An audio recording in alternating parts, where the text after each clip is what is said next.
All right, we are live. Just so everyone knows, we're going to give everyone about 5 minutes to join. While we wait for everyone to join, as usual, I have our fun icebreaker that you can put in the chat. And Jeff and Eve, I want to know if your pet had a job, what would it be? Ladies first. All right. Well, I have two dogs. I have a hound. And I would say his job would be to scare all the neighbors away with his bark because he's a hound and he barks at everything.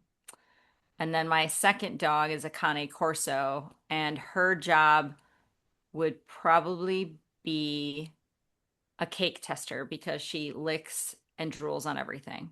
So anytime she sees us in the kitchen, it's like automatic fountain. She's just the drool monster. So she'd be a great like cake tester, bake tester. She would try them all. All right. So I have two dogs also. One's a purebred Blue Dane.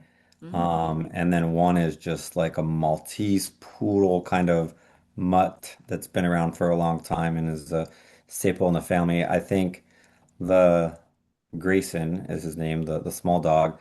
Similar to Eve, I think he'd be an Olympian because he chases the Amazon and the UPS drivers up and down the street all day long. So he's got fast little legs at like 16 years old. And then I think my Great Dane would be a true life beta tester for every and any illness you could get in the world. That's a dog. He's been in the hospital three times, twice on life support. Oh, that's insane. Yeah.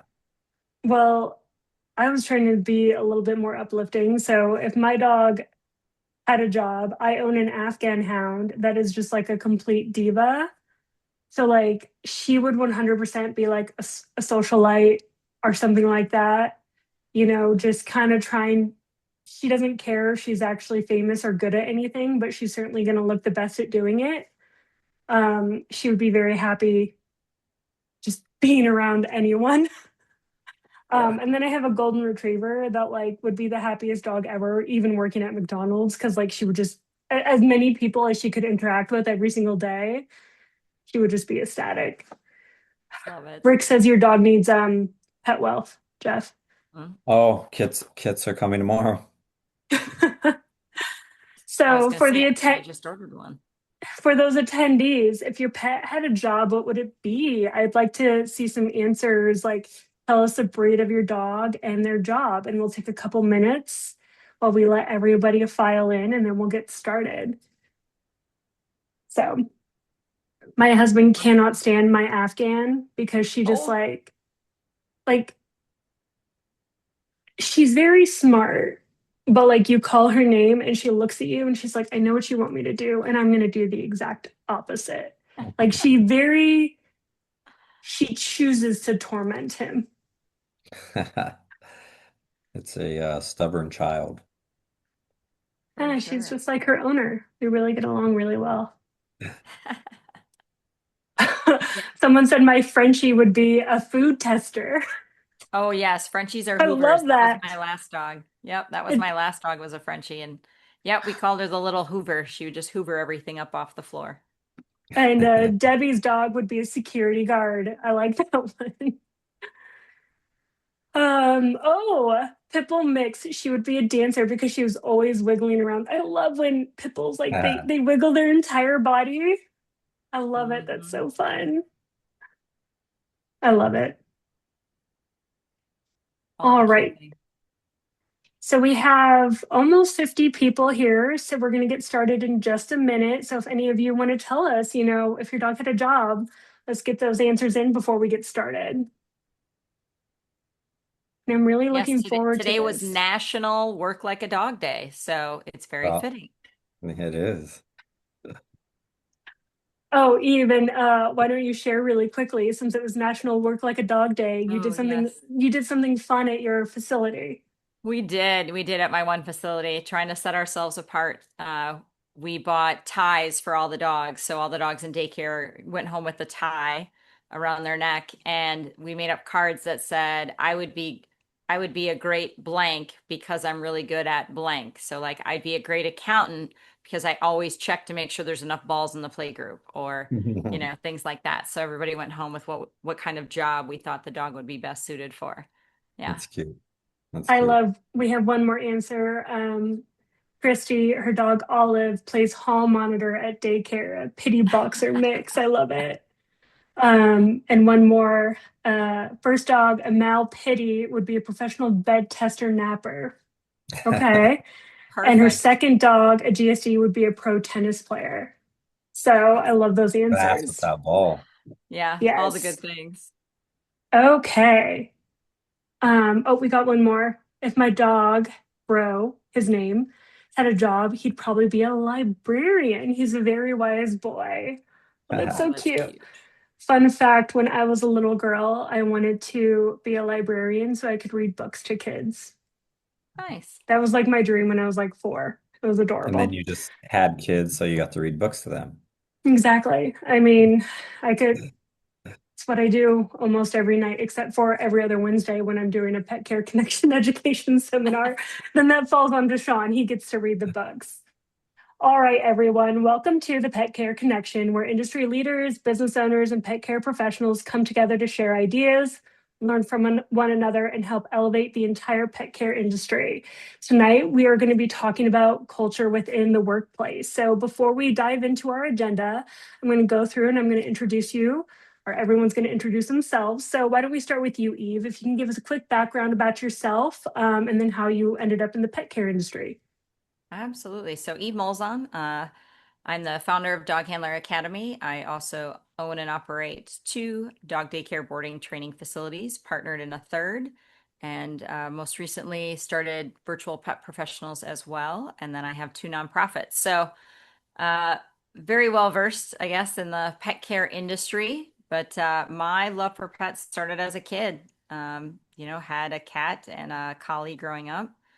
And then my parents, after those animals passed, they said, nope, no more pets. You can get them when you live on your own. And the first thing I did when I moved out of the house was got myself a dog. And it was the naughtiest dog I could have ever asked for. And it taught me a ton about animals. And that just really kind of started me down the path of dog training and dog behavior. And, they say find something that you love to do, and then you'll never work a day in your life. So that's where it got me here.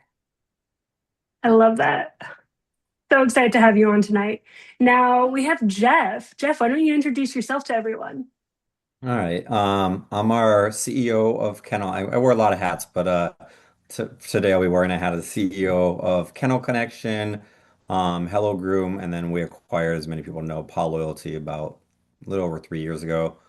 Um, my history runs pretty deep from initial startups, like starting from the ground up as a one-man show to building some pretty large companies up to 150 employees over the years. I've had some dealings with corporate America when I did a merger in one of my last major companies with a few other groups, and it was backed by Goldman Sachs. So it was very uh, Wall Street private equity run. And after a little bit of time in that venture, I realized that I'm just cut from a different cloth. I can appreciate kind of the Wall Street private equity world, but I'm more of a people person, not just an X and O dollars and cents person.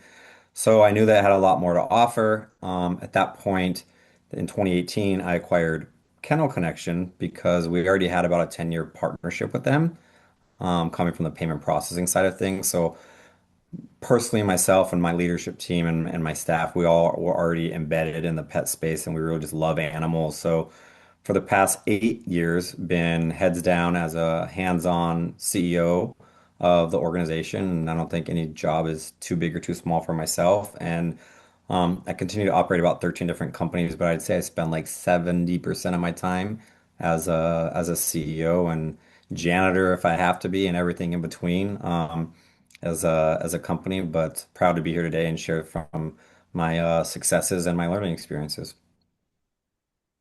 Thanks so much for joining us. And then most of you already know me. My name is Mel Stanford. I'm the owner, co-owner of Bark and Bone in Carmel, Indiana. I also now do work with 100 Group and Kennel Connection, and I'm helping create this education series for pet business owners. So our goal here is to just connect with the community and get as much, share as much knowledge as we can among one another because we never stop learning from each other. And what I'm really excited to say that the reason we decided to bring Jeff on is because the topic tonight is building a team that stays, creating a culture of learning in your pet care business. So Jeff has been very successful in building a variety of teams, as he kind of explained, as well as his now knowledge in the pet care space. I think he's going to bring a very fun, different approach to, Eve and myself who work a little bit more in physical facilities. So he's going to have some input for us that I think is going to be very valuable.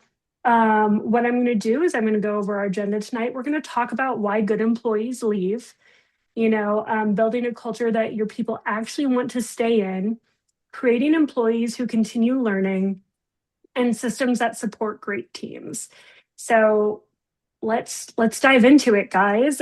We all have had good employees that left, and I'm sure that Jeff and Eve, you both have been business owners for many, many years. Why don't we start with Eve? Can you tell us about one of the stories of a good employee that left and why they may have left your company? Yeah. As you grow, when you first start your business, you're like, okay, I'm going to do all the right things and you're wearing multiple hats. And one of the things that as a new business owner, especially a new business owner, if you've never been an entrepreneur before, you get so bogged into running the day to day that you forget that your staff are people and that they have personal lives and that they're not as invested in the business as much as you are.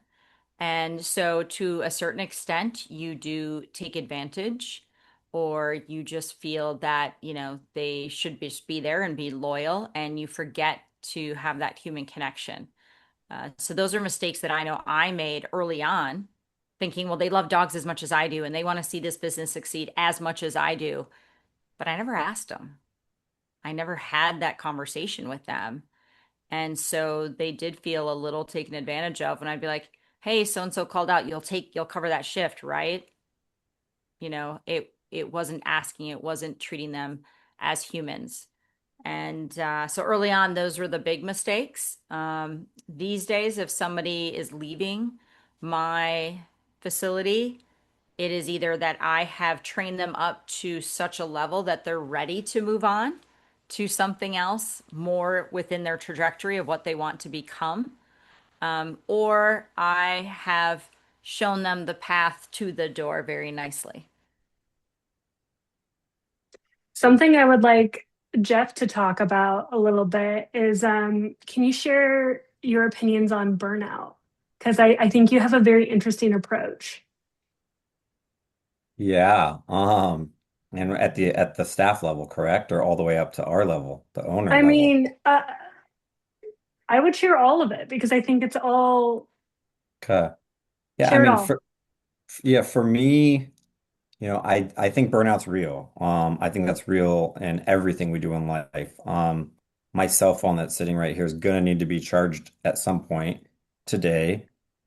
We need to be recharged as human beings. So I think burnout's real to an extent, but I also think it's a very trendy word that people can get burnt out. And the reason why I think that is because burnout's all preventable, in my opinion. Outside of extraordinary circumstances, illness, death, like things of that nature, where people are just overloaded with emotions that, are difficult to navigate. For me, the reason why I say, burnout is real is because we're all tired. Like literally, we are all tired. But how do you take care of yourself to make sure that you're balancing between personal, professional, unplugging, plugging back in? And as a leader of quite a few employees or staff over the various companies I have, I try to focus on in the very initial beginning building rapport. Either I do or my managers do. I do with my managers, and they do down the line with people that report to them. But building rapport and having open communication that like we understand you're human. We understand it's normal to get overloaded, but at the end of the day, you have to recharge your batteries or you're going to fail. And I don't want to see you fail personally or professionally. So I encourage my employees and my leaders that employees report to is to have this great level of communication in the sense that if and when that does happen, let's not call it burnout. Let's just say, I need some personal time. I need some break. And we encourage, like, I can't tell you the number of staff that I have to push to go recharge their batteries because they're going to be a better husband, wife, father, son, daughter, employee, and better to our customers if they're happier. So, I mean, I could go on about burnout, but I think it starts at the top and then it comes all the way down. It's just kind of the definition of burnout and the way in which us as owners and bosses give our staff a platform to talk about these things and have open communication that's vulnerable, non-judgmental, all the good. Everybody's working for the common goal. Mhm. So what I'm going to say there is like one of my points is like we got to make sure our team feels supported, and they need to make sure that they feel appreciated. And something that Jeff and Eve have both communicated is you need to make sure you have that almost open door to be able to talk to them and treat them as a human being. If you do not have that transparency with your team, you might lose good talent, because if you view them too much as a number, they're going to leave. And so I love that answer, and that's why I had to ask you about it because I love your approach of, and I do think that to some degree it is like a little bit. Burnout is real. I love the way you said it, but it's also kind of almost thrown around a little bit too much these days. Like I had a rough day yesterday. I did not have a rough day yesterday in relation to anything that had to do with work. I just was exhausted. So I went to bed at like 6:30 and it was amazing. And I slept all night. Like, and that happens. And encouraging your team and your people to take care of themselves is so important. And then what I'm also going to say here is making sure your team sees you taking care of yourself. So I think that's really important for your team to see that like strong boundaries at times. Like I have employees that will be answering super late at night or when they're on vacation in our internal communications. And I appreciate that to some level, but I also will send them a text like, hey, log off and enjoy yourself. Like if it's urgent, I'll ping you. But like, and just probably squirming because I think I've done that to him a couple times when he's been on vacation. And he sends me an email and I'm like, hey, I got this. Like I'm here, you go do your thing, and if it's super important, I'll ping you. So I think all great insights. Why onboarding isn't enough, Jeff? That was one of your talking points. Did you want to talk about that a little bit? Sure. From my perspective, there's a few things. One, I think there's onboarding before onboarding, if that makes sense. There's an opportunity to create a relationship during a final interview process, and part of that relationship is talking about culture and understanding the culture that your company has, but also what the potential new employee is going to appreciate or thrive in. Um, so I think that, pre-onboarding, if you set the tone for the type of company you are, and that onboarding doesn't stop once we get through the first 3 days of shadowing people or coming at this time and having a rigid schedule of be with this person this time and not really in the flow. Like that's training, that's onboarding. But so it starts and ends with communication for me. I think that, like I said, the communication starts and you create that rapport and that relationship pre-onboarding. Then during onboarding, that's to me, it's training. It's super important, but you're not really able to adapt to the culture, get out of your shell, if you will, if you don't know anybody. You're just really rigid on, let me get through what I need to learn. You're probably shy or anxiously obnoxious in a way, it's all okay. But I think from a leadership perspective, a lot of mistakes that I see is that owners assume once somebody's taught on onboarded what to do, that they should be good to go. Well, I gave you the instructions. Here's the roadmap. And that's just not how humans work. And I don't think onboarding ever ends, like at all. I don't think training ever ends. I don't think relationship buildings ever end. Let me backtrack. Onboarding, that small little portion of time, it ends just crossing the X's and O's and checking the boxes. But when we, as owners, if we deliver a message to our staff that here's the cookbook and I'm just going to give you the exact recipe on how to cook it, but you're never going to be able to actually watch me or watch somebody else do it. There are some questions in that cookbook. It's not exact science. So if we set them up to fail, they're probably going to fail. And to fail for me isn't failing, it's not doing it the exact way we want. So constant communication depends how many people you manage. Like I have my larger, higher up in the organization. Some of them I meet with twice a week, some once a week, and sometimes twice a month. But then they have to then meet with everybody below them as well. And being able to do that is not only a check-in from a emotional, mental, spiritual, and business perspective. It's an opportunity to continue to build and train and grow with each individual. Circles back to communication, which I feel like will probably be a common theme for me throughout this educational series.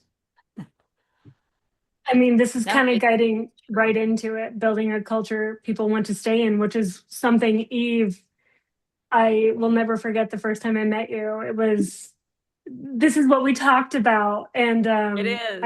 I need to call Mhm. out my mistake was, and I think I told you this, was I was so young and didn't know what I was going into and had never owned a business before. I tried to be everyone's best friend.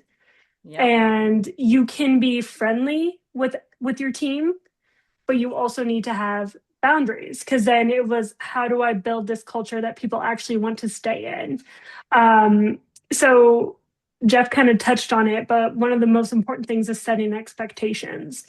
So E, why don't you talk about a little bit about, you focus on teaching business owners, specifically in the pet care industry, how to build strong culture. Like, what are some of the highest priorities if somebody is looking to redirect the culture within their business? What would you like for them to focus on first? Is there a top list? Yeah, lots of lists.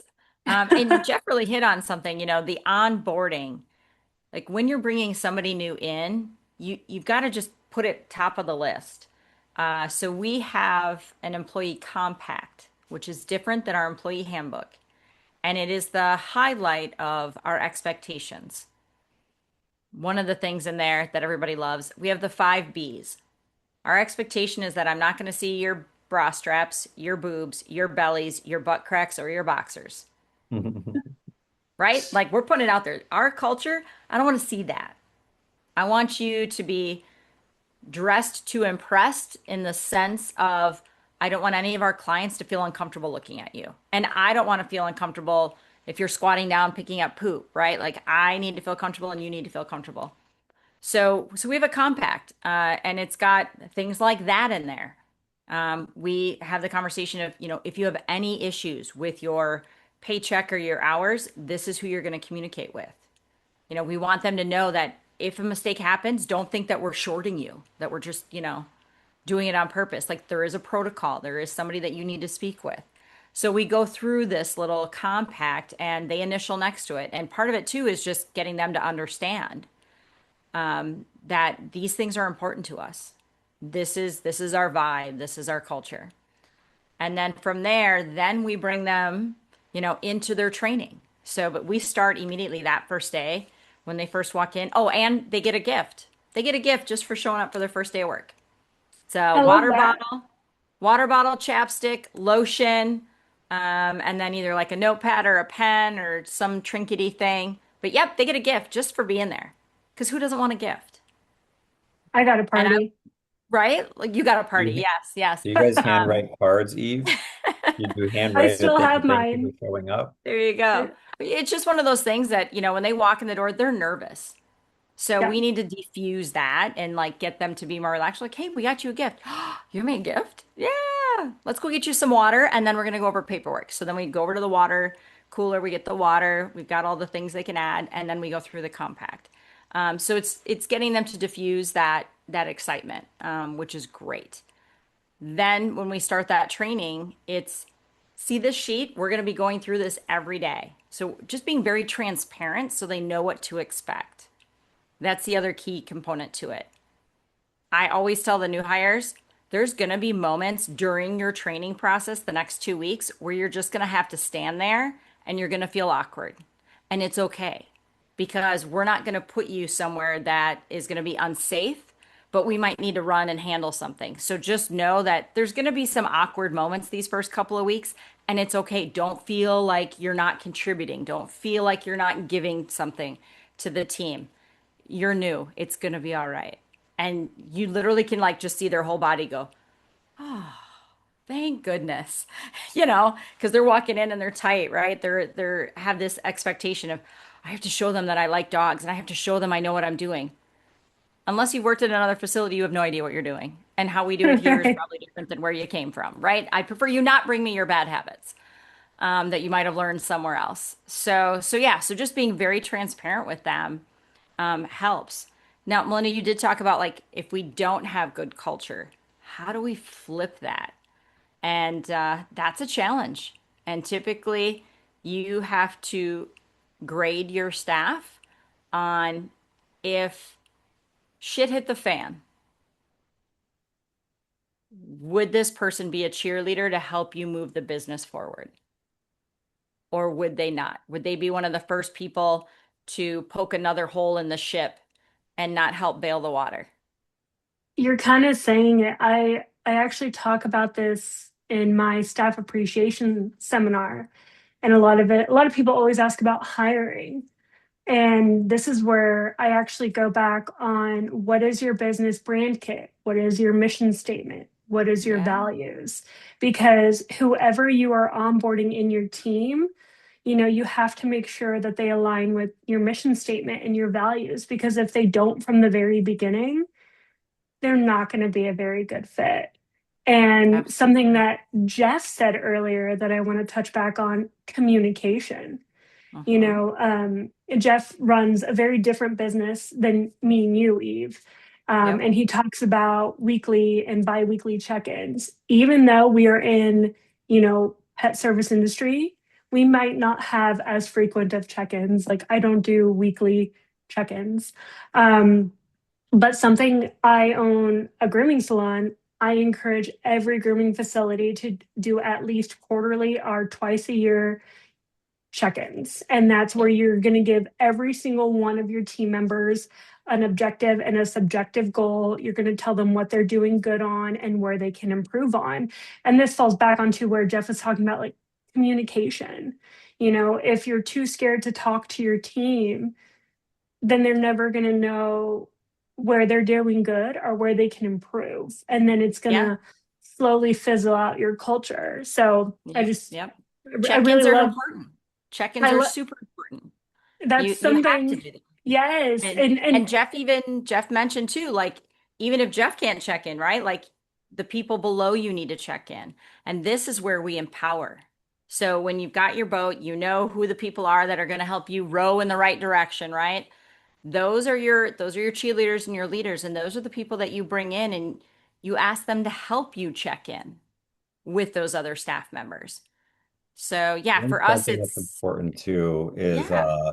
if we're talking about, building culture and or changing culture, right? So like I always say it starts with the top down. So, and Yep. it's kind of what, Melinda said as well, is like people want to see that you're taking care of yourself or that you are, also avoiding burnout or whatever we want to call it. I think when we're onboarding a culture shift is definitely difficult to have, but it could if you have, say, 50 employees, which Hmm. I don't think most people on this phone call do, and if you're at 50 employees and you need a whole culture shift, I think you have a bigger problem probably within your organization. But it's very easy to make a culture shift. However, and we may talk about this before, I use a lot of sports analogies.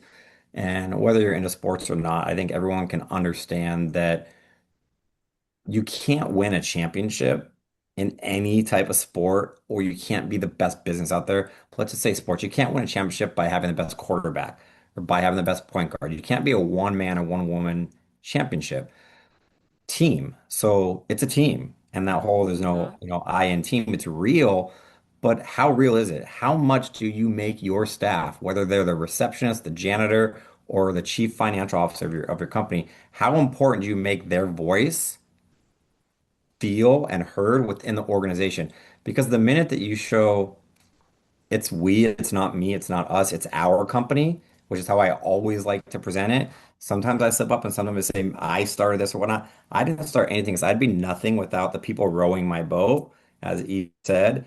And that's culture in itself by getting the staff to understand how important they are, not just to me or their boss, but each person's culture is a rub off of everything else. So Yeah. also going back to kind of onboarding and whatnot, we like to show everybody from the very beginning, this is our culture. And we're work hard, play hard, if you want to use that analogy. But we set our expectations right. Like we let people fuck around. We just do. But to what extent? Like, Right. are you scrolling social media all day? If so, then you're not going to be working for us because that's not who you are. But if you want to, you know, have some water cooler talk and poke fun at somebody if you have that relationship, or you want to take a 5 minute break just to chill out, go ahead. But when you're here, we expect, the reason why my parent company is called 100 Group is because you deliver 100% of everything you do.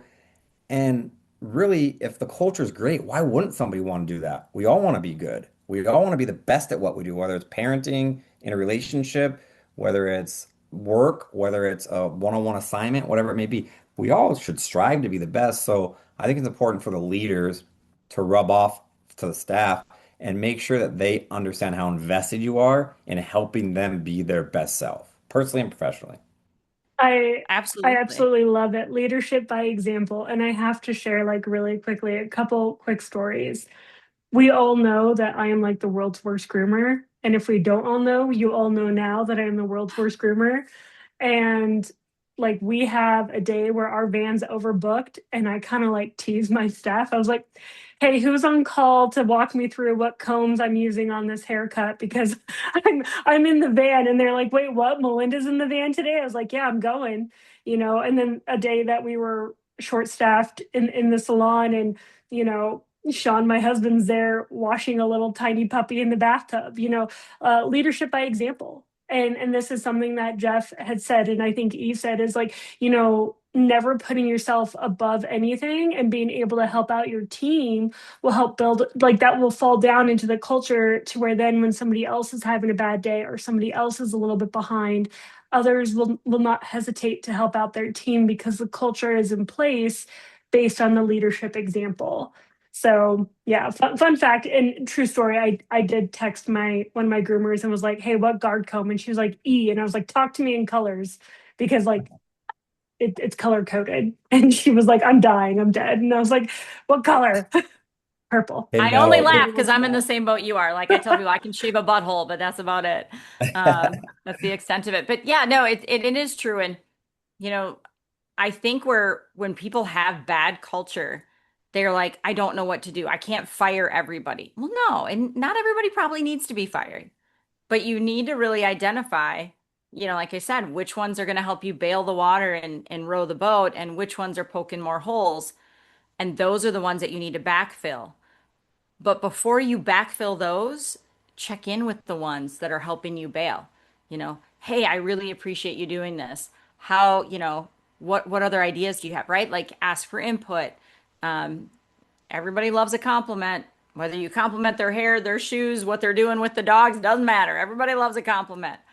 And keep boosting those cheerleaders, those people that are rowing the boat while you're working to backfill. And sometimes if you everybody always says, well, if I fire them, though, I'll be short. Fire them.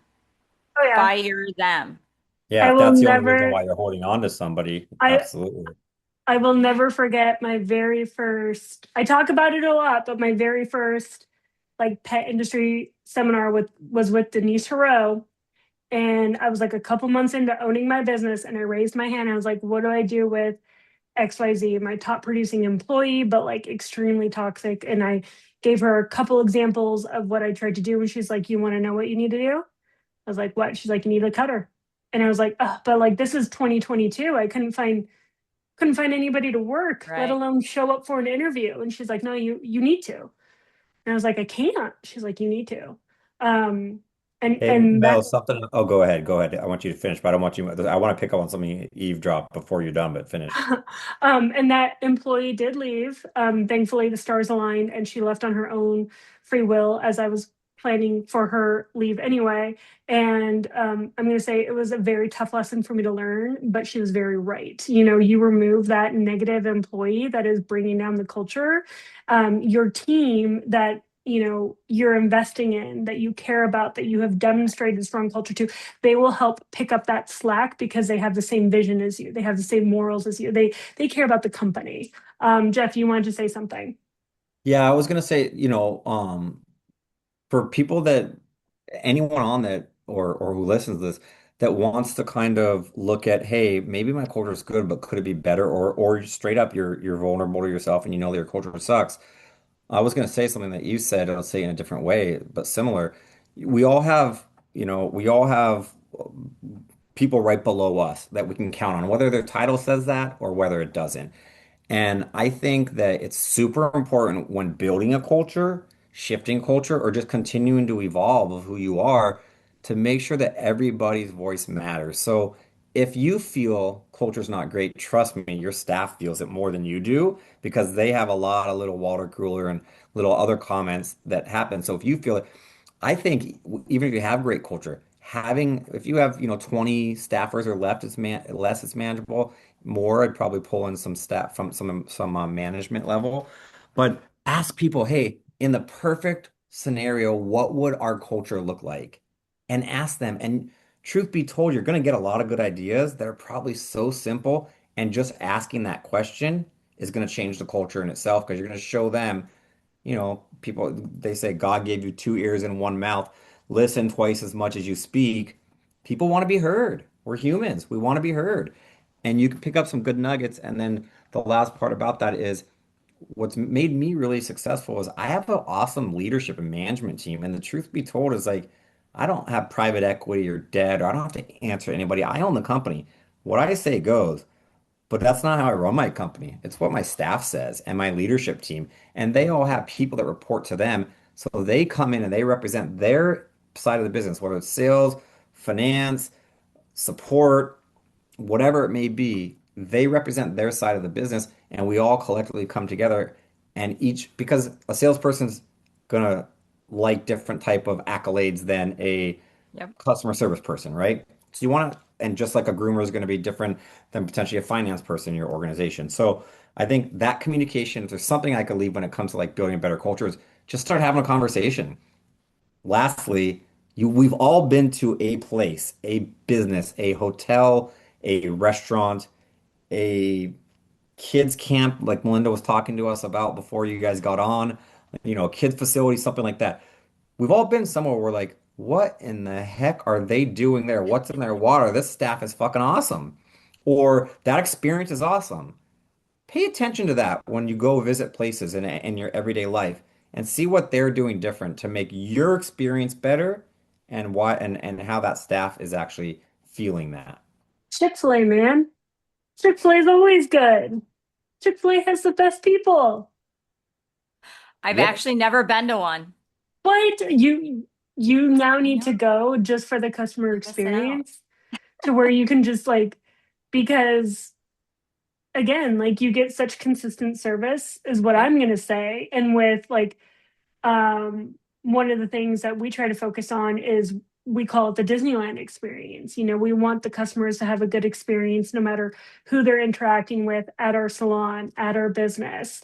And Chick-fil-A is like that. Like no matter which Chick-fil-A I go to, it's always great. You know, Yep. They do a how? ton of scripting. They do a ton of scripting. And they're Yes. good at it. I've And read their so blueprints. I've read their it's it blueprints. It's good. I mean, great call out, Jeff, because now that is 100% how my mind works. Like, I'm a big Disneyland, Disney World person, and like every time I'm there, I'm like studying everything. I'm like, I wonder what their onboarding is like.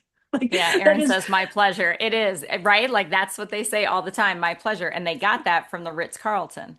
No, like I there. didn't want to steal Melinda's thunder. Yep, Back in the day when I first started becoming, I guess what you'd call a successful entrepreneur, um, I did a lot of studying, self-learning, but I did a Ritz-Carlton experience, and yeah, we've all been to a Ritz-Carlton, and it's different. And pet care businesses are just like hospitality for human. And I know that 100%. every single pet care facility would love to deliver the Ritz-Carlton experience. Something I train my staff all the time is we're the Ritz-Carlton at the price of a Marriott. I love that. Because not everybody can afford a Ritz-Carlton. Most everybody Right. can afford a Marriott. It's Yep. free to be a kind person. It's free to have two ears and one mouth. It's free to make people feel good, to give them compliments, to acknowledge them. That's all free. So that's Hmm. why I like to say at the price of a Marriott, so it doesn't sound too bougie. But truth of the matter is, if we can strive for that perfection all day, every day, it's going to rub off our employees, and our employees are going to deliver it to our clients. Absolutely. Absolutely. I wanted to circle back on the check-ins because I know sometimes that's something leadership feels uncomfortable with, especially the leadership below us, right? The people that we're bringing in as supervisors or managers, if they've risen through the ranks in our pet care facilities, they know how to do dogs, but it's the human piece they might struggle with. Easy tip is when you do your check-ins, hey, how you doing? How are things at home? All right, what's one thing that you feel you are rocking at our facility? What's one thing that you feel like you need some more training on, or that maybe we're not doing as great? And it's just by asking, I always ask the positive question first, right? Because then it just helps to break down the barrier. And then follow up with what do you need improvement on? What do you feel you're lacking in? And sometimes what somebody thinks that they're not doing well at, that you think they're fine, but you just haven't given them those accolades for. It's that So, communication. yeah, yep. So it's just a little cheat code. When I do formal, I don't even do formal reviews. I just tell them, hey, I'm going to chat with you for 15 minutes.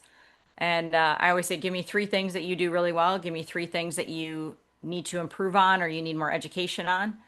And then twice a year, we ask them, what's one thing in your personal life you need to learn more about or you want to do better at? And I have to give them examples because they all freeze. They're like, oh, I don't know. So I'm like, do you need to learn about your credit score? Do you need to learn about how to budget and save? Do you need to learn how to have better personal communications with your family? So I always ask, we give them some examples. And I will tell you, finance and personal communication are two things that a lot of people need some training in. And so when we hold our quarterly staff meetings, we always bring in an external speaker to give a 30 to 45-minute speech on that. And again, that's creating that culture. How can I pour into you, even if you don't realize that you need being poured into, or you're not willing to, as Jeff said, read a book, right? Do some self-help stuff, figure all that stuff out, then I will do it for you. I will help you and guide you down that path as your leader. That's our job, is to do that. And it's also a great way to empower your supervisors and your managers to then take that model and to have them do it and then report back to you. Now it's not just you trying to do that culture, it's you with three other people. And then if they grab those cheerleaders, now we have eight people. And that's how you make that shift is you have to consciously, and it's hard, it's so hard to, when you have the bad culture, to fire somebody and be short staffed, but that's when you double down. I used to put alarms in my phone and be like, go check in with somebody at 9 a.m. Go check in with somebody when we kind of had lull times. I had it in my phone and the alarm would go off and I had a little Excel spreadsheet and I'd be like, all right, I have to go check in with so and so. I have to go check, but I had to like really focus myself to do it to make a good shift. And now it's just clockwork. My supervisors have a spreadsheet and everybody gets checked in with. And at the end of the month, there might be one person that, we hadn't quite connected with, and then that one's on me. And we meet people where they're at. I don't call people into my office. Like Jeff seems fun. So like if Jeff called me into his office, I'd be like, yeah, what's up?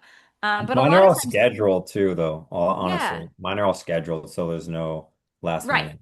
Yeah. Yeah. But for a lot of our young staff, they're like, oh, I'm Yeah. being called into the boss's office. I'm 22 years old. I'm getting fired, Yeah, right? Like they're freaking right. out. I think I So it's walk so up to them and I'm like, I need to talk to you. You're not being fired. Like, right. is Yeah, kind yeah, of that's the what I first thing you have say. to say because they immediately go, yeah. So a lot of Yeah. times like they'll, I'll be like, oh, she's gonna go back and do laundry. And I snag back there, hey, what's up? And just start it with, how are things at home? Things good? Your car running all right? Da da da. Or if I know something, that I can kind of steer the conversation, but I try and meet them where they're at physically within the building, versus calling them out. So it just gets their guard down a little bit. And then I Jeff, you mean, talked about everybody wants different types of recognition. So that's a big one.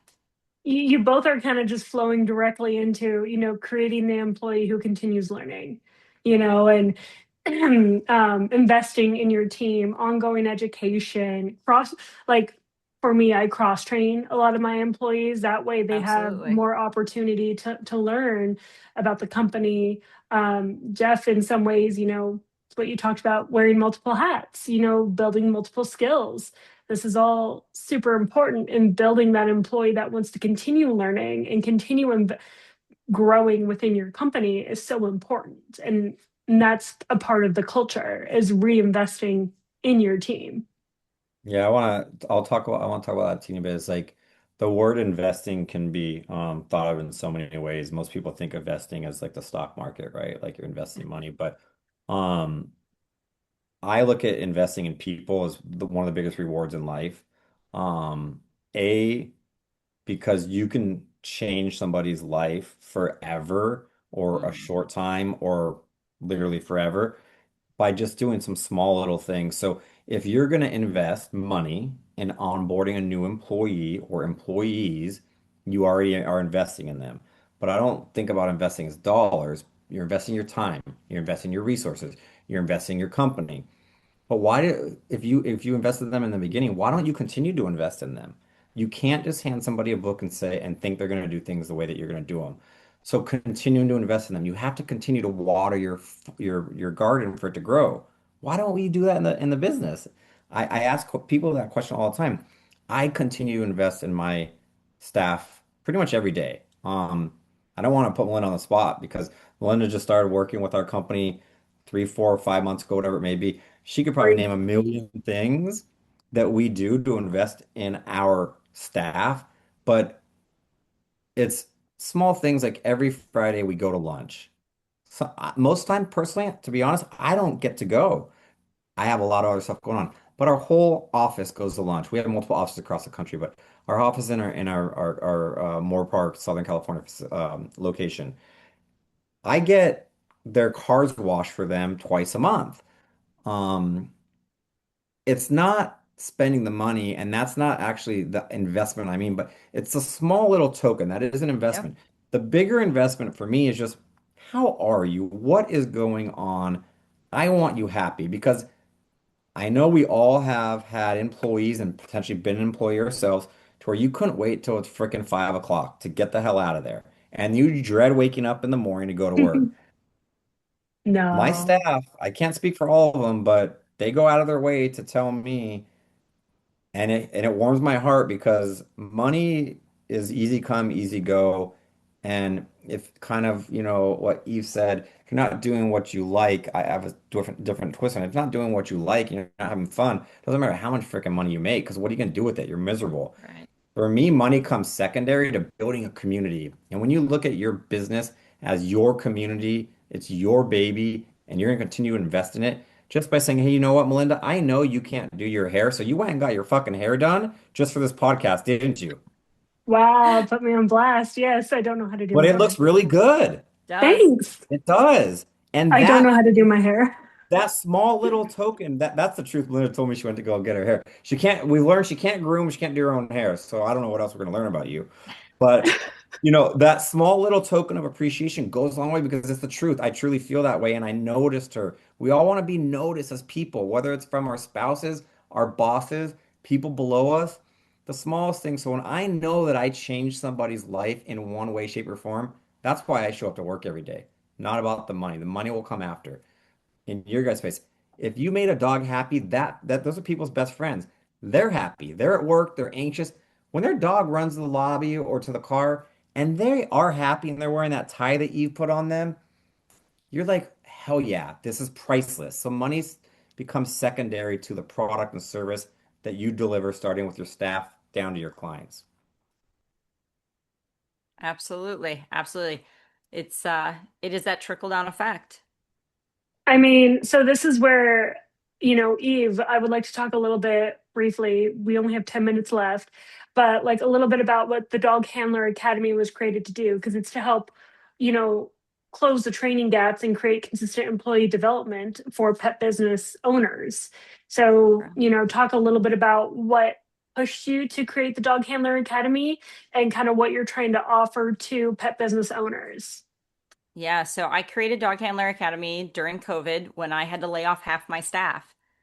And I thought, oh my gosh, if this really ends in 30 days and I have to hire 15 people, probably new people, because my people had to go find other jobs, how am I going to train everybody the same way, safely, succinctly, and not drop the ball? And I was like, that's impossible. And so I started shooting videos with my cell phone. This is how we set up our cat condo. Um, this is how I want things to look. And if this happens, do this. And I was just literally selfie shooting videos. Sent it off to a couple dog daycare friends of mine, and they said, "Oh my gosh, can I pay you for this?" And I said, "Why, yes, you can." And then so that was like the brainchild, and then it really expanded from there. So now, as part of Dog Handler Academy, you have the how should you onboard your staff? What are checklists you should have? How to create SOPs. Again, that helps with your culture. But if you can take how people are coming into your business and how they are continuing to learn and how you're continuing to invest in them and put that at the forefront, that gets you that culture. So I always look at, are they doing their videos? Are they passing the quizzes? And then when somebody makes a mistake later on, I can go, is this a coaching issue or is it a caring issue? And I can go back to the videos or I can go back to their education and go, okay, I want you to review this. And then let's circle back and discuss like where things should have gone differently. If there's no effort on their end to do that, then I know that it's a caring issue and they need to exit left. If there are, oh my gosh, yes, let me refocus my efforts, let me relearn something, then it was a coaching issue and we can work with that. Because I think in our industry, that's really where people fall. Do they actually care about what it is that they're learning and what they're doing? Or do they just need more coaching? Because as Jeff said, did we just give them the book and said, here you go now go know how to groom a dog? Or are we actually saying, here's the book, go ahead and read it. Now we're going to talk about it. Now you're going to watch how it happens, and then we're going to practice it. I'm going to give you some coaching mechanisms, and then I'm going to ensure that you can muscle memory it and do it all on your own. And that's really Something I where want to dog, say real quick, yeah, it's another little one-liner that I've learned over the years is nobody cares how much you know until they know how much you care. yes, And that's what Eve I just like said. that. Nobody I knows really, how, cares how much you know, so you can be that person. I know this, I know that, I know this, I know that. yep. But unless you show them how much you care, if you lead with, I care about you because you made this mistake. It's a learning lesson. It's not a mistake. I probably made that mistake 20 times more than you when I was in your shoes. So I care Yeah. about you. Let's walk through it. Let's talk about it. That is free to do. You don't have to give them a bonus. You don't have to fire them. But if you can show them that you care and you can know that they care, that'll solve one of the problems Eve was saying. Oh, absolutely. Yeah. And it goes into that coaching mechanism. You have to think from basically the time we're born, we're pretty much told This is what time you get up. This is what you go do. Think of our education system, right? Like it's this, this, and this, and this. And in the pet care industry, there's just too many variables, and we need people to make some decisions, have some critical thinking. So by coaching that of, hey, so I saw that you put the cleaner down and then you're using paper towel. Why did you want to use the paper towel versus going and getting the mop? And they might say, oh, because I didn't know what that chemical was, so I didn't want to recontaminate the mop. Cool. That was a great idea. I wasn't sure, and I didn't want to, I just wanted to get clarification versus saying, why'd you just use paper towel? What a waste. You should have used the mop. And those subtle things are really it. So that's where in the Dog Handler Academy, we talk about it, you read it, we talk about it, you watch videos, then we coach you on it, then we muscle memory you. And it just helps to keep that open line of communication because there's always the touching back with them. The When I go to facilities and I do coaching, I actually make their staff line up and we play that telephone game where I show one person like, go like this and like this. Now you tap the shoulder of the person in front of you, they turn around and you show them. And we do that whole thing. And at the end, of course, it looks nothing like it. And I said, okay, this is how your training usually is. You tell this person to do something.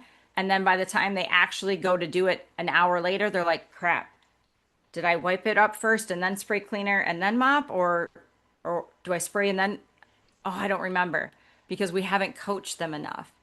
And when you're being that great coach, that great leader, you're opening up that communication and it just filters down into the culture. Something I want to add to what Eve said too is no two staffers, no two humans are identical.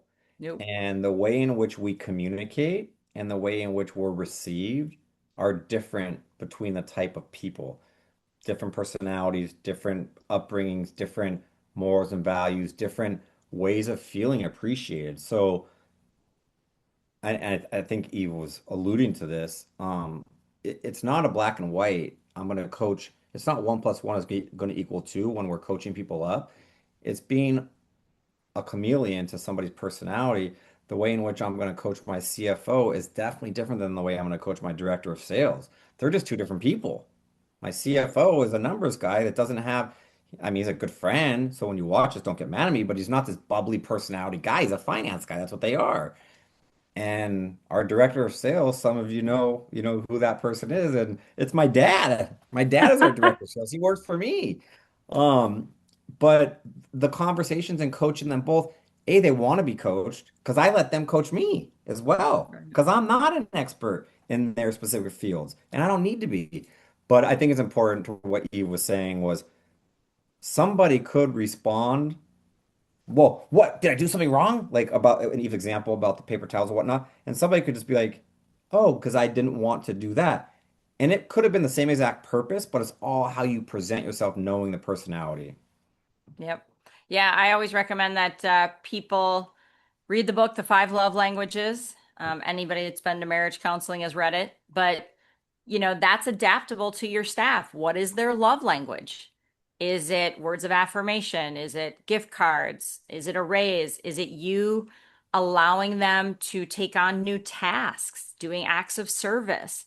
So there's a lot of those things that you have to really get to know them as a person and figure out what is their love language. And, Mel, I don't know if you ever heard my speech of how to hold your staff accountable with love, but Yes. that's really it. It's just learning what is their love language and then adapting your style to it. Because, the days of sitting in an office and barking at your staff and humiliating them, thinking that that's motivation is gone. Now it is a little bit softer touch. It is a lot more coaching. And to be honest, just because of the 2 years of COVID and the lack of human communication and face-to-face communication, it is more difficult, I think, for a lot of our staff to feel comfortable having that face-to-face. They would rather quietly quit, right? Or not have that communication at all and be uncomfortable. Um, so that's where you have to guide that conversation and lead it in as positive a manner as you possibly can. I mean, super well said. This is why I'm so glad to have you two on this, education session because what I'm really picking up from what you got both are saying is that you need to have systems that support great teams. So there needs to be a level of structure, there needs to be a level of communication, something that you're kind of touching on, handbooks, SOPs, checklists, that way people know what they're doing, as well as being available for feedback to constantly evolve. Because I think, I want you're in a pet boarding daycare facility. Most have handbooks. I'm in a grooming facility. Most do not have handbooks. Every company should have a handbook. It's a Yeah. quick reference guide and it should never be stagnant. It should be ever evolving based on, your team feedback. So um, I love everything you both have said. I feel like you have both given me such fantastic insights. We're kind of out of time, but if there's any questions that people want to pour in right now, we'll stay on for a couple extra minutes. But I still want to touch on a few things is that, building a system, make sure you have some level of technology, documentation, and internal communication. That way you have a boundary with your team. Texting is great, but you don't want that to be your primary source of contact with your team because then they never are able to build a boundary. Now, I say this as I text everyone, but there's also an internal communications as well. Having documentation, consistency. When somebody does do something wrong, a verbal communication. Just need to make sure you have your own process in line. Um, I'm trying to think. Absolutely. Well, every facility is going to be different. So that really is it. It's um knowing and understanding what your process is. And, with technology now, writing your SOPs, it's not that difficult. Dog Handler Academy has an essentials package to get you started, but you have a notes app in your phone. So as you're walking around, be like, ooh, notes. This is how you do laundry and talk yourself through all the steps. This is how I had to teach somebody how to change the thermostat temperature. They had no idea. And I was like, okay, so we need an SOP on how to change the thermostat. And like you said, it's a living, breathing document. I mean, things break. My one floor scrubber that was in our SOPs broke. We bought a new one, slightly different, had to update the SOP. So that way it was in there. And videos. Yeah, shoot lots of videos. Videos really help people to see it, live it, know it, and breathe it. And Uh, technology is our friend. Jeff, you had a message that you wanted to make sure if there was one thing people grasp, what did you want them to grasp? Did I tell you this? Do you want to spoil it for me, or did I say it You in? wrote it down and you emailed it to me. Yeah. It's in Um, your document. I don't even. There's Your a few biggest things. I mean, message is to invest in your team, not yeah, financially, yeah. but That's through why. care. Yeah, I thought I covered it. Yeah. So for me, the biggest message is like, we as owners, leaders, whatever it may be, whatever our title is, the buck stops with us, but it starts with us as well. And like, never be too good for somebody else in your organization because that means you're too good for your organization. So I think looking internally, if somebody's doing something wrong, is it a training issue to Eve said? Is it a care issue? Before, from my perspective, figure out, is there something, did you set this person up for failure or did you give them the opportunity to succeed? And I think about that Absolutely. often a lot. And it's that recurring investment of just the smallest things of checking in. Because at the end of the day, as I was saying, if you feel off, your staff feels off. So communication, making people understand that you are invested in them. They are important to you. And you don't want this to feel like a job. You want this to feel like they have a voice, they have an opportunity to connect, to be heard, to hear you. Um, Transparency and open communication is just such a big thing because 99% of stuff that happens at the workplace can be prevented if one of the two parties was willing to, or multiple parties was willing to be vulnerable and open up. I think creating that stops and starts with us as the leaders and just be who you say you're going to be. And something I will close with that is important to me is respect isn't given, it's earned. And that goes both ways. just because you hire someone, I don't expect them to respect me out of like deep down respect me because I own the company, whatever. Like I'm here to make a good work environment. So I want to earn their respect. I do want them to respect me at a high level from a professional perspective, but I want to earn their respect and I want them to earn my respect as well. Yep. I'm going to professionally treat them well, but I want if they go above and beyond to do one extra thing, I'm going to go out of my way to make sure that they see that and that just gain respect. They gain my respect. I gain their respect by giving them a compliment or a thank you. Very well said. Very well Absolutely. said. So I do want to let you know, Eve, we did have a question come in that what is the Dog Handler Academy? Is that the employee handbook question mark? If so, is it possible to get a copy of it for our location in Houston, Texas, Prairie Pet, Northwest Houston? We will be sending a recap email and we will make sure to give you resources to Dog Handler Academy as well. But Eve, I don't know if you want to talk on that really briefly to answer that Yes. question. So we sell the essentials package, which is my employee handbook. You can buy that as a separate item. You get my employee handbook, my contracts, my SOPs, everything that I use. And it's just meant to be a stepping stone. It's in an editable format for you. Dog Handler Academy is the employee onboarding and training program. So it teaches your staff how to take on and off body harnesses, how to identify the 8 different types of poop that comes out of the dog's butthole. It's got a first aid course in it. Uh, it has a employee interaction course, so how to teach your staff to talk to each other and communicate effectively. So, yeah, we have a whole online library of courses for individuals that you hire in and to have your existing staff go through. So everybody is speaking the same language, and it just gets you started down that right culture path.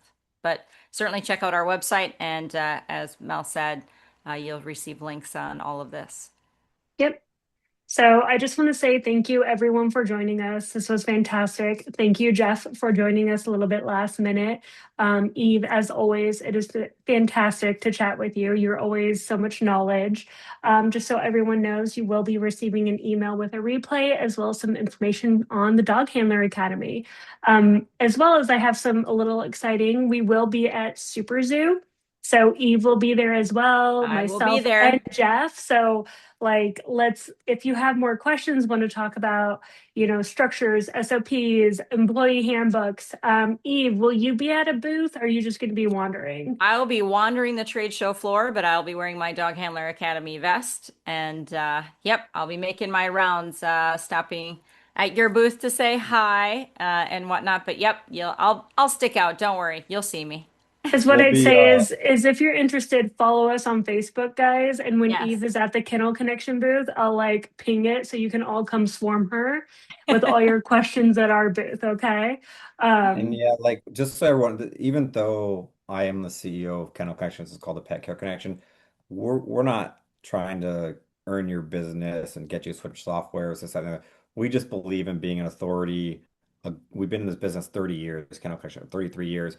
We know a lot of shit that we can share, and our goal is just to make you all as successful as possible. So whether you're using Ginger, Paw Partner, Pet Exec, whoever it may be, stop by our booth and say hello, shoot the crap with us. We can talk some business or we can build culture at the bar. It depends what you're into. Every All personality is the things. different.